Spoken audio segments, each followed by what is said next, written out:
श्रीमद् भागवत महापुराण पंचम स्कंध छठा अध्याय। इस अध्याय के अंतर्गत आज आप सुनेंगे ऋषभ देव जी का देह त्याग। राजा परीक्षित ने पूछा, हे भगवान, योग रूप वायु से प्रज्वलित हुई ज्ञानाग्नि से जिसके रागादि कर्म बीज दग्ध हो गए हैं, उन आत्माराम मुनियों को दैववश यदि स्वयं ही अणिमादि सिद्धियां प्राप्त हो जाएं, तो वे उनके राग द्वेष आदि कलेशों का कारण तो किसी प्रकार हो नहीं सकती। फिर भगवान ऋषभ ने उन्हें स्वीकार क्यों नहीं किया? श्री सुखदेव जी ने कहा, तुम्हारा कहना ठीक है, किंतु संसार में जैसे चालाक व्याघ्र अपने पकड़े हुए मृग का विश्वास नहीं करते, उसी प्रकार बुद्धिमान लोग इस चंचल चित्त का भरोसा नहीं करते। ऐसा ही कहा भी है, इस चंचल चित्त से कभी मैत्री नहीं करनी चाहिए। इसमें विश्वास करने से ही मोहिनी रूप में फंसकर महादेव जी का चिरकाल का संचित तप क्षीर्ण हो गया था। जैसे व्याधिचारिणी स्त्री जार पुरुषों को अवकाश देकर उनके द्वारा अपने में विश्वास रखने वाले पति का वध करा देती हैं, उसी प्रकार जो योगी मन पर विश्वास करते हैं, उनका मन काम और उनके साथी क्रोधादि शत्रुओं को आक्रमण करने का अवसर देकर उन्हें नष्ट भ्रष्ट कर देता है। काम, क्रोध, मद, लोभ, मोह और भय आदि शत्रुओं का तथा कर्म बंधन का मूल तो यह मन ही है। इस पर कोई भी बुद्धिमान कैसे विश्वास कर सकता है? इसी से भगवान ऋषभ देव जी यद्यपि इंद्रादि सभी लोकपालों के भी भूषण स्वरूप थे, तो भी वे जड़ पुरुषों की भांति अवधूतों के से विविध वेश, भाषा और आचरण से अपने ईश्वरीय प्रभाव को छिपाते रहते थे। अंत में उन्होंने योगियों को देह त्याग की विधि सिखाने के लिए अपना शरीर छोड़ना चाहा। वे अपने अंतःकरण में अभेद रूप से स्थित परमात्मा को अभिन्न रूप से देखते हुए वासनाओं की अनुवृत्ति से छूटकर लिंग देह के अभिमान से भी मुक्त होकर उपराम हो गए। इस प्रकार लिंग देह के अभिमान से युग मुक्त भगवान ऋषभ देव जी का शरीर योग माया की वासना से केवल अभिमान के आश्रय ही इस पृथ्वी तल पर विचरता था। वह दैवस, कोंक, बेंग और दक्षिण आदि कुटक कर्नाटक के देशों में गया और मुंह में पत्थर का टुकड़ा डाले तथा बाल बिखेरे उन्मत्त के समान दिगंबर से कुटकाचल के वन में घूमने लगा। इसी समय झंझावात से झकझोरे हुए बांसों के घर्षण से प्रबल दावाग्नि धधक उठी और उसने सारे वन को अपनी लाल लाल लपटों में लेकर ऋषभ देव जी के सहित भस्म कर दिया।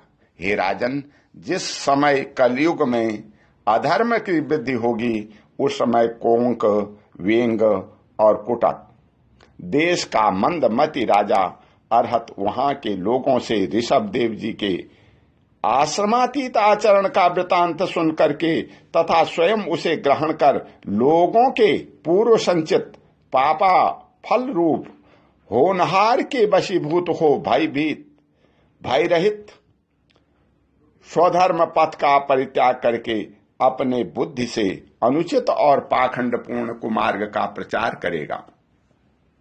इससे कलयुग में देव माया से मोहित अनेकों अधम मनुष्य अपने शास्त्र विहित सोच और आचरण को छोड़ बैठेंगे।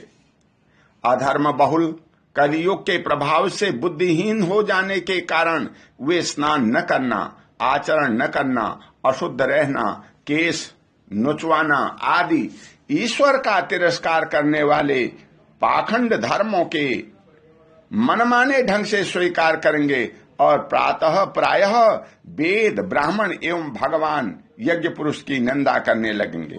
वे अपनी इस नवीन अवैधिक स्वेच्छाकृत प्रवृत्ति से अंध परंपरा से विश्वास करके मत वाले रहने के कारण स्वयं ही घोर नरकों में गिरेंगे।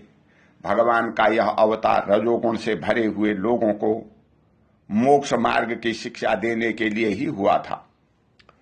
इसके गुणों का वर्णन करते हुए लोग इन वाक्यों को कहा करते हैं, अहो 7 समुद्रों वाली पृथ्वी के समस्त द्वीप और वर्षों में यह भारतवर्ष बड़ी ही पुण्य भूमि है, क्योंकि यहाँ के लोग श्री हरि के मंगलमय अवतार चरित्रों का गान करते हैं। अहो महाराज प्रियव्रत का वंश बड़ा ही उज्जवल एवं सुयशपूर्ण है, जिसमें पुराण पुरुष श्री आदि नारायण ने ऋषभ अवतार लेकर के मोक्ष की प्राप्ति कराने वाले परमहंस धर्म का आचरण किया। अहो इन जन्म रहित भगवान ऋषभ देव के मार्ग पर कोई दूसरा योगी मन से भी कैसे चल सकता है, क्योंकि योगी लोग जिन योग सिद्धियों के लिए लालयित होकर के निरंतर प्रयत्न करते रहते हैं,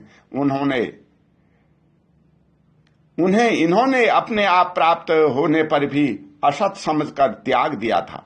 हे राजन, इस प्रकार संपूर्ण वेद, लोक, देवता, ब्राह्मण और गौओं के परम गुरु भगवान ऋषभ देव जी का यह विशुद्ध चरित्र मैंने तुम्हें सुनाया।